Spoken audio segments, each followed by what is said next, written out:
Hello everyone and welcome back to my channel Algorithm HQ. Today I am going to write the code and also explain to you all the algorithm to solve this relative sort array problem which is there in LeetCode. It is an easy level problem and is problem of the day for today. I'm going to code the solution in Java, but for people with different language backgrounds, this video will definitely be useful because I'm going to explain the approach on the whiteboard before coding the solution. तो चलिए फिर start करते हैं श्री कृष्ण का नाम लेकर। हम लोगों को इस क्वेश्चन में दो एरेज दिए हुए हैं, एक का नाम है ARR1 और एक का नाम है ARR2, दोनों इंटीजर एरेज हैं। Elements of ARR2 are distinct, मतलब ARR2 में जितने भी एलिमेंट्स होंगे वो सारे डिस्टिंक्ट होंगे, अलग अलग होंगे। और ARR2 के सारे एलिमेंट्स ARR1 में भी प्रेजेंट होंगे। दैट मीन्स ARR1 में कुछ ऐसे एलिमेंट्स होंगे जो ARR2 के होंगे और बाकी अलग अलग भी एलिमेंट्स हो सकते हैं। ARR2 के सारे एलिमेंट्स बट ARR1 में प्रेजेंट होंगे ही, और वो कितनी भी बार प्रेजेंट हो सकते हैं, लेकिन ARR2 में सारे एलिमेंट्स डिस्टिंक्ट ही होंगे। हम लोगों को क्या करना है कि sort the elements of ARR1 such that the relative ordering of elements in ARR1 are the same as in ARR2। relative ordering same रखना है, मतलब ARR2 में जिस ऑर्डर में एलिमेंट्स प्रेजेंट है हम लोगों को सेम ऑर्डर में ARR1 में अरेंज करना है। और एलिमेंट्स जो कि ARR2 में नहीं आते हैं पर फिर भी ARR1 में आ रहे हैं, उनको हमें एंड में डालना है और असेंडिंग ऑर्डर में सॉर्ट करके डालना है। ठीक है, तो बेसिकली जैसे यहाँ पे ARR2 दिया हुआ है 214396, तो यहाँ पे क्या किया हुआ है इनने कि जैसे ARR2 में 2 पहले आ रहा है, तो यहाँ पे सारे 2s को पहले रखा है और उसके बाद यहाँ पे 1 आ रहा है, तो सारे 2s के बाद ही यहाँ पे भी 1 आना चाहिए आउटपुट में। फिर उसके बाद 1 के बाद 4 आ रहा है, तो 1 के बाद 4 आना चाहिए। फिर यहाँ पे 3 आ रहा है, तो सारे 3s को 2, 1 और 4 के बाद रखा हुआ है। फिर 9 और 6 रखा हुआ है, और 7 और 19 क्योंकि ARR2 में प्रेजेंट नहीं थे इसलिए इनको एंड में डाला हुआ है और असेंडिंग ऑर्डर में सॉर्ट करके डाला हुआ है। तो सबसे पहले तो मैंने भी यही सॉल्यूशन सोचा था कि मैप में डालेंगे इनके सारे एलिमेंट्स को और काउंट निकाल लेंगे कि कितना बार प्रेजेंट है कौन सा एलिमेंट। ARR2 के हिसाब से हम रिलेटिव ऑर्डरिंग में सॉर्ट करने के लिए ARR2 का हर एलिमेंट उठाएंगे और वो एलिमेंट जितनी भी बार प्रेजेंट होगा ARR1 में उसको यहाँ पे डालते जाएंगे आउटपुट में। ठीक है, फिर से नेक्स्ट एलिमेंट उठाएंगे, फिर डालते जाएंगे, और उसके बाद जितने भी एलिमेंट्स प्रेजेंट नहीं होंगे ARR2 में उनको हम डाल देंगे ARR1 में, और लास्ट में हम ARR1 को इंडेक्स के बेसिस पे सॉर्ट कर देंगे। ठीक है, मतलब 6 के बाद के सारे एलिमेंट्स सॉर्ट कर देंगे। लेकिन फिर एक अप्रोच ये हो सकती है कि हम एक 1000 लेंथ का एरे लें अलग से, इसकी काउंट स्टोर करने के लिए। ARR1 में जो एलिमेंट्स हैं उनकी काउंट स्टोर करने के लिए 1000 लेंथ का नहीं, एक्चुअली 1001 लेंथ का, क्योंकि यहाँ पे जो नंबर्स हैं वो 0 से लेके 1000 तक ही हो सकते हैं। तो हम एक एरे काउंट नाम का ले सकते हैं या फ्रीक्वेंसी नाम का ले सकते हैं, जिसको हम मैप की तरह यूज़ कर सकते हैं एलिमेंट्स की फ्रीक्वेंसी स्टोर करने के लिए। और फिर उससे क्या होगा, हमें जो लास्ट में सॉर्ट करने वाला काम आ रहा था ना 6 के बाद जो हम एलिमेंट सॉर्ट कर रहे थे वो हट जाएगा, क्योंकि हम 0 से लेके आइटरेट करते हुए पहुंचेंगे 1001 तक, और उस हिसाब से हम एलिमेंट्स डालेंगे हमारे रिजल्टेंट एरे में। ठीक है, कैसे करने वाले हैं एक बार एग्जांपल के थ्रू देख लेते हैं। ठीक है, एक एरे बनाएंगे हम 1000 लेंथ का।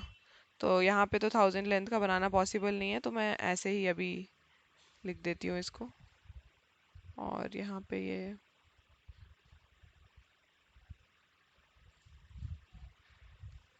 ओके।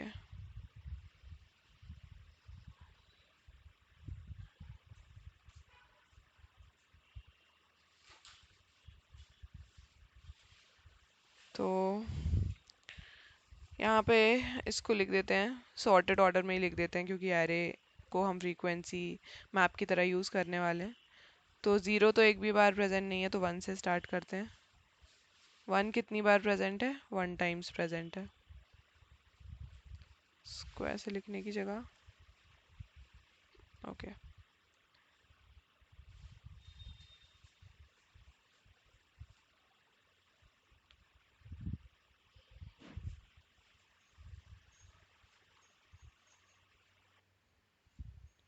वन कितनी बार प्रेजेंट है? वन टाइम्स प्रेजेंट है। ARR 1 की बात हो रही है यहाँ पे। ये जितने भी एलिमेंट्स हैं उनके बारे में। वन टाइम्स प्रेजेंट है, देन टू 3 टाइम्स प्रेजेंट है। यस, 1 2 एंड 3 टाइम्स प्रेजेंट है। ओके, देन 3 कितने टाइम्स प्रेजेंट है? 2 टाइम्स प्रेजेंट है। 4 1 टाइम प्रेजेंट है। 5 प्रेजेंट ही नहीं है। 6 भी 1 टाइम प्रेजेंट है। फिर 7 भी 1 टाइम प्रेजेंट है। 8 है ही नहीं। 9 भी 1 टाइम प्रेजेंट है। और फिर उसके बाद 10 11 12 से लेके 18 तक कुछ भी प्रेजेंट है ही नहीं। सीधे 19 1 टाइम प्रेजेंट है। तो ये हमारा इस सॉर्टेड ऑर्डर में हमने फ्रीक्वेंसी एरे ले लिया है। ठीक है, अब आइटरेट करना शुरू करेंगे ARR 2 पे और ARR 1 को पूरा बिल्ड करेंगे वापस से। ठीक है, ARR 2 में फर्स्ट एलिमेंट 2 टाइम्स प्रेजेंट है। ठीक है, तो यहाँ पे 2 सॉरी फर्स्ट जीरोथ इंडेक्स पे 2 प्रेजेंट है और 2 हमारे ARR 1 में 3 टाइम्स प्रेजेंट था। तो सबसे पहले 2 को हम 3 टाइम्स ले लेंगे।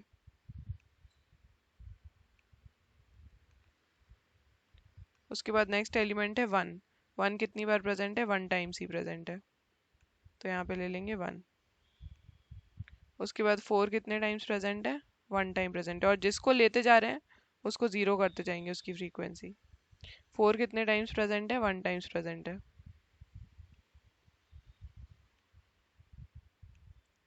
फिर 3 कितने बार प्रेजेंट है? 2 टाइम्स, तो यहाँ पे 3 और अगेन 3। अब यहाँ पे 9 कितने बार प्रेजेंट है? 1 टाइम प्रेजेंट है। और 6 कितने टाइम प्रेजेंट है? 1 टाइम, तो यहाँ 6 ले लिया। अब दो एलिमेंट, अब क्या करेंगे? यहाँ पे ARR 2 पे हमने पूरा आइटरेट कर लिया और उसके हिसाब से अरेंज कर दिया रिलेटिव ऑर्डरिंग में।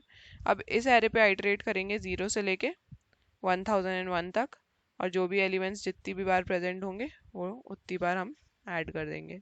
7 1 टाइम और 19 भी अगेन 1 टाइम।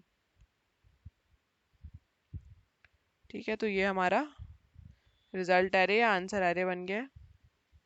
ये हम रिटर्न कर देंगे। ठीक है, सिंपल सा कोड रहेगा इसका, लिख के देख लेते हैं फटाफट।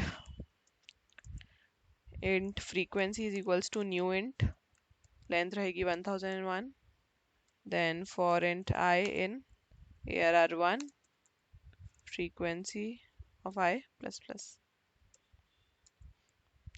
अब क्या करेंगे? यहाँ पे एक इंटीजर वेरिएबल ले लेते हैं j, जिससे हम ARR 1 में एलिमेंट्स डालते जाएंगे। ठीक है, अब लेते हैं for int i in ARR 2।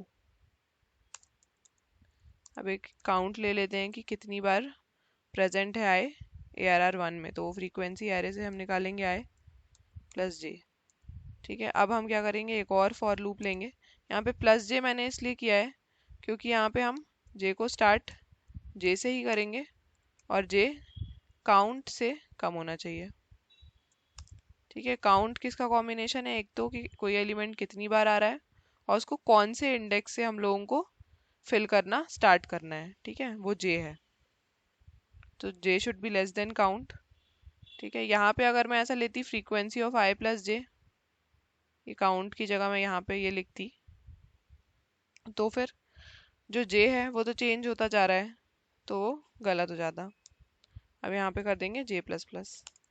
ठीक है, तो बेसिकली काउंट हमारा एंडिंग इंडेक्स है और जे हमारा स्टार्टिंग इंडेक्स है, जिससे हमको फिल करना स्टार्ट और एंड करना है कोई भी नंबर। ठीक है, अब यहाँ पे हम ले लेते हैं ARR 1 of J is equal to I. ठीक है, ये हो गया है। अब उसके बाद हम क्या करेंगे? एक और फॉर लूप रन करेंगे और यहाँ पे हाँ फ्रीक्वेंसी ऑफ आई को 0 कर देंगे। ठीक है, क्योंकि हमने सारे एलिमेंट्स यहाँ पे काउंट कर लिए हैं, मतलब फिल कर दिए हैं। अब यहाँ पे क्या करेंगे, for and I is equals to 0, I less than 1001 I plus plus. ठीक है, अब यहाँ पे हम ARR1 ऑफ, पहले अगेन काउंट निकालेंगे, सॉरी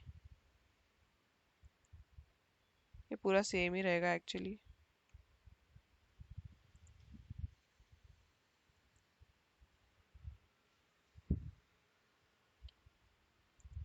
ये पूरा सेम रहेगा और इससे क्या होगा, हमारे जो वो एलिमेंट्स थे जो ARR2 में प्रेजेंट नहीं थे, बस ARR1 में प्रेजेंट थे, वो ऐड हो जाएंगे इन असेंडिंग ऑर्डर। अब रिटर्न कर देंगे हम हमारा ARR1 ही, क्योंकि उसको ही हमने रीफिल करके और सही बनाया था।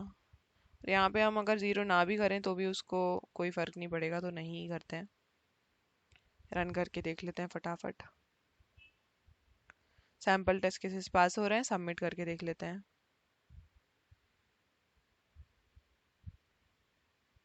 और कोड सक्सेसफुली सबमिट भी हो गया है। बट जाने से पहले please don't forget to like the video and subscribe to my channel if you haven't already. Also do tell me my improvement points in the comment section. That's it for the video. Radhe Radhe.